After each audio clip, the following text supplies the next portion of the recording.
Gradac River Gorge, which is considered to be one of the cleanest rivers of Serbia and Europe, is found near Valjevo city.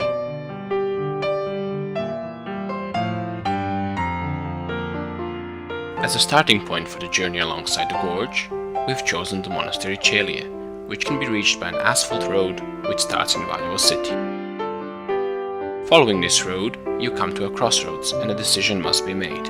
Will you descend to the monastery by foot, or continue driving on the asphalt road? If you decide hiking is the better option, be wary. The descent to the river is not a big problem, but the way back to your vehicle can be, as the path is rather steep and so the climb back can be difficult, especially with the significant amount of steps this path has. If you continue driving, the remaining distance to the monastery is about 2 kilometers. From this point, the road is often steep and narrow, and passing by other cars can often be a very serious issue.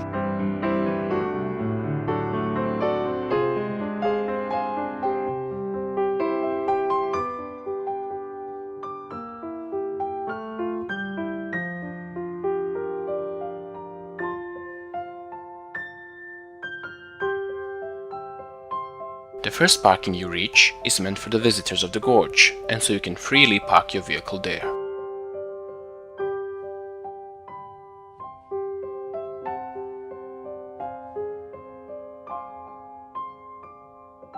The second, large and asphalted parking is meant only for the visitors of the monastery.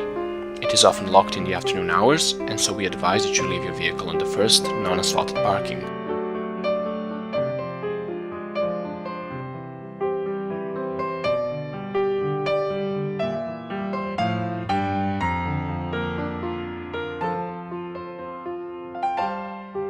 On the right side of the monastery parking is a steep pathway, which leads to the riverbed, next to which, hidden and surrounded by beautiful greenery, the ethnic household skok på skok can be found. Here you can quench your thirst, but also try the specialties of the house, fresh trout, as well as homemade goat cheese and pastries made with flour from the nearby watermill.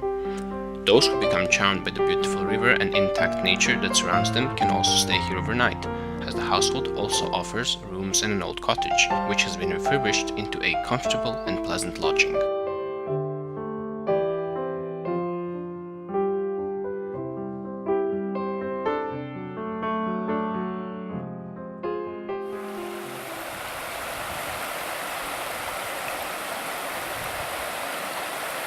We will start our walk alongside the gorge from here and go all the way to the spring of the river Gradac, which is about 4.5 kilometers from the household.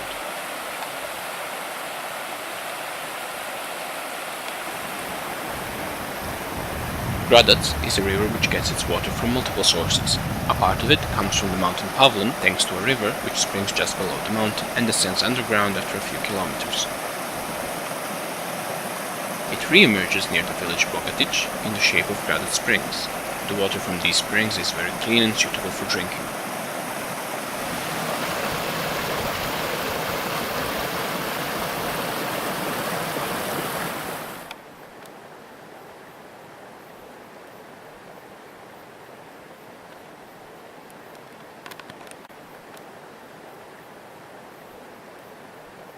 Gradac River is extraordinarily rich in fish, especially trout, chub, barbel, and European bullheads, and so it is visited by many fishers.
river is walkable throughout its entire stream as it is rather shallow.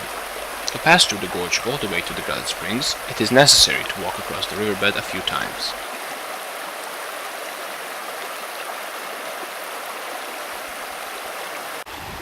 The water itself is very cold, and for that reason it is recommended that you bring suitable footwear. The summer months are ideal for this trip, as the water is somewhat warmer and the water level lower, allowing for safe passage across the waterbed.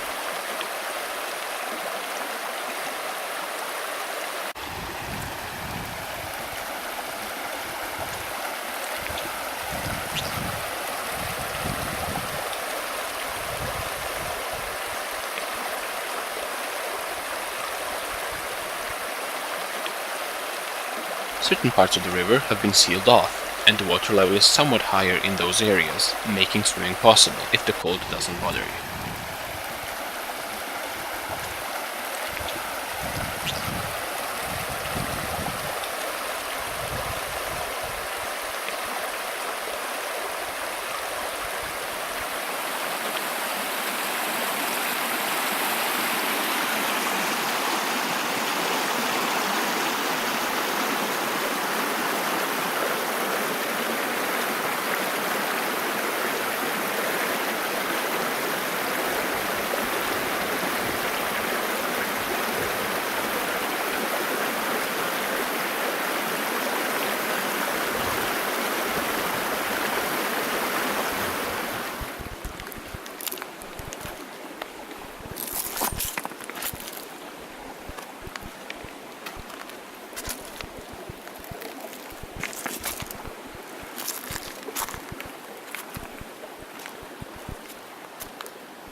For those who can't or don't want to get wet and cross the waterbed of the river, there is a path alongside the entirety of the gorge which will take you to the springs. The path follows the stream of the river closely, sometimes distancing itself a bit, only to return shortly afterwards.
A subtle widening can be seen near the middle of the gorge.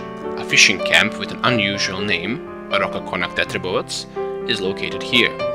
The beautiful camp is also the center of the Fly Fishing Serbia Club, which also offers rooms for guests. Fishers from all over the world come here, eager for a good catch, and rest at this oasis of peace and untouched nature.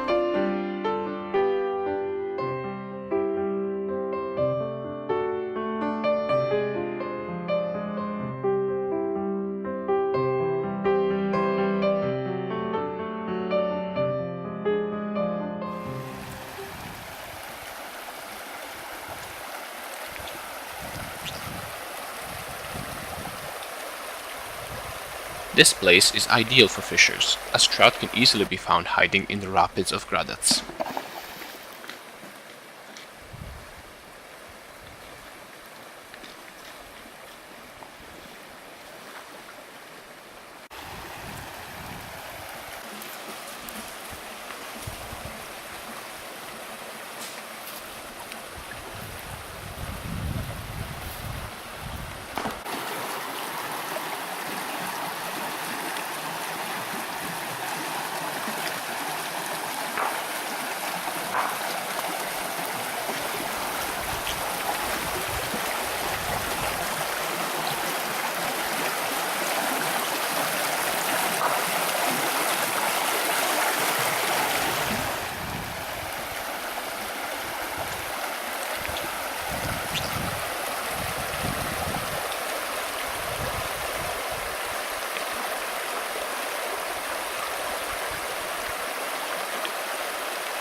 The waters of Gradac are abundant with life. We've also encountered a small snake whose hunt we've accidentally interrupted.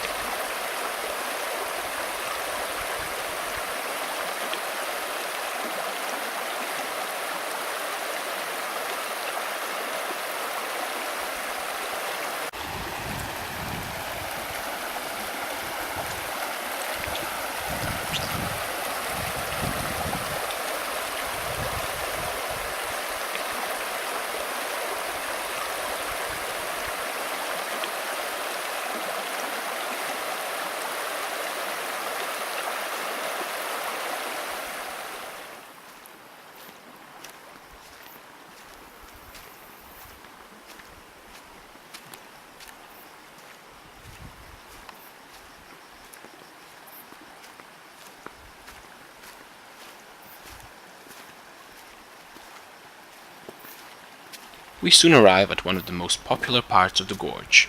It is here that Gradac is calm, and thanks to a plethora of cascades, it is an ideal place for bathing and rest.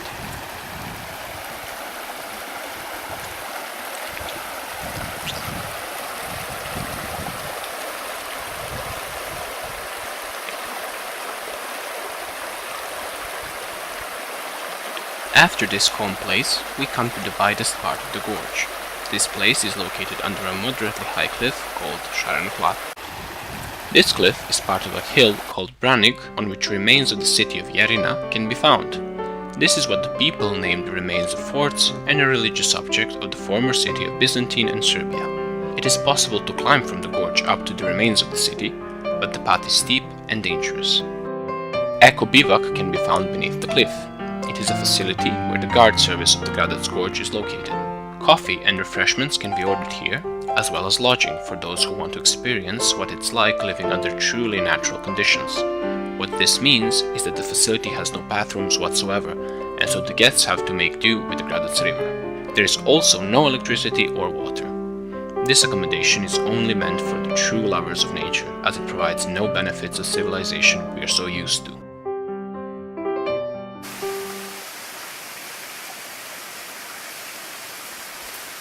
An old watermill is located behind Eco Bivouac, next to which is a path that leads to the springs of the river. The watermill still works and is used by residents of the nearby village.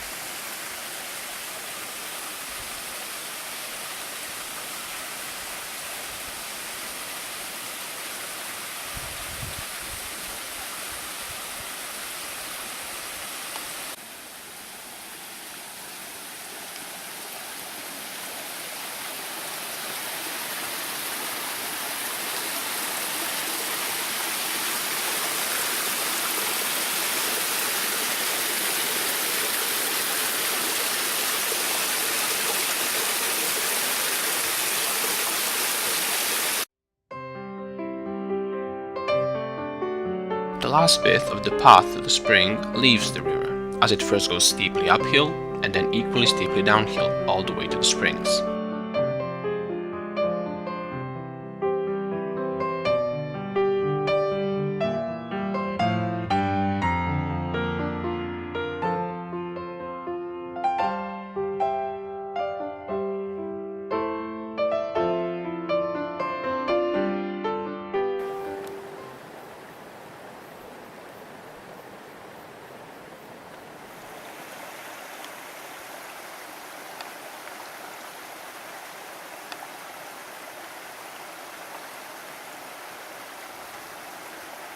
Gradac emerges from one large spring head the locals call Zelenets, and a few smaller ones, making a total of 7. The water is remarkably clean, drinkable, and very, very cold.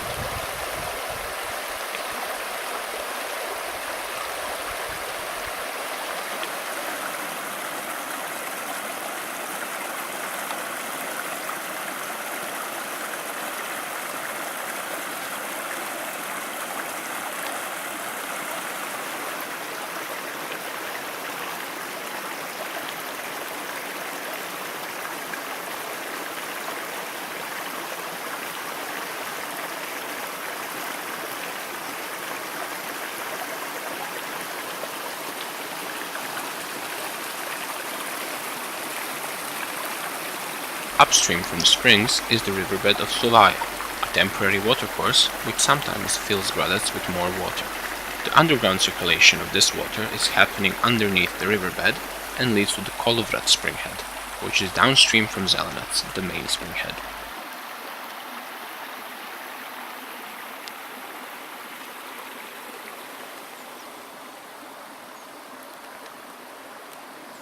For our return back to the starting point of this journey, the household Skok, we've decided not to use the same path we've arrived with.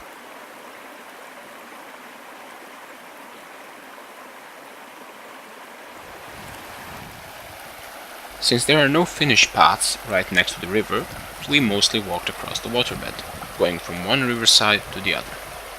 Since it was August and the water level was low, this didn't present a problem.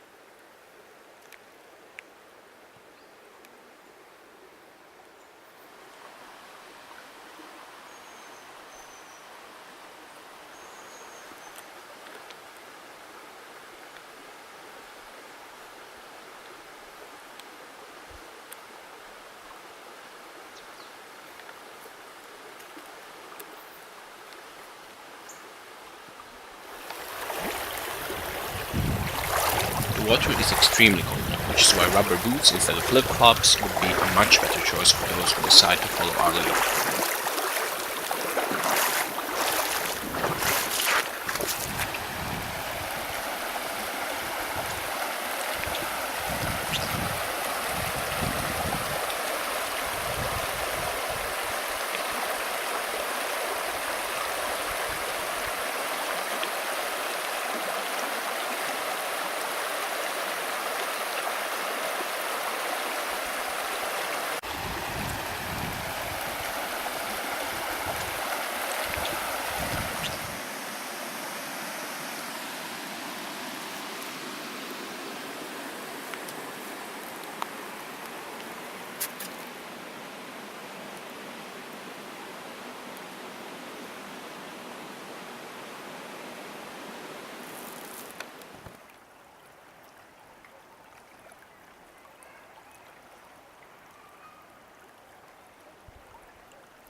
After nearly 5 hours of walking, taking pictures and enjoying the landscape and beauty of this place, we returned to the household.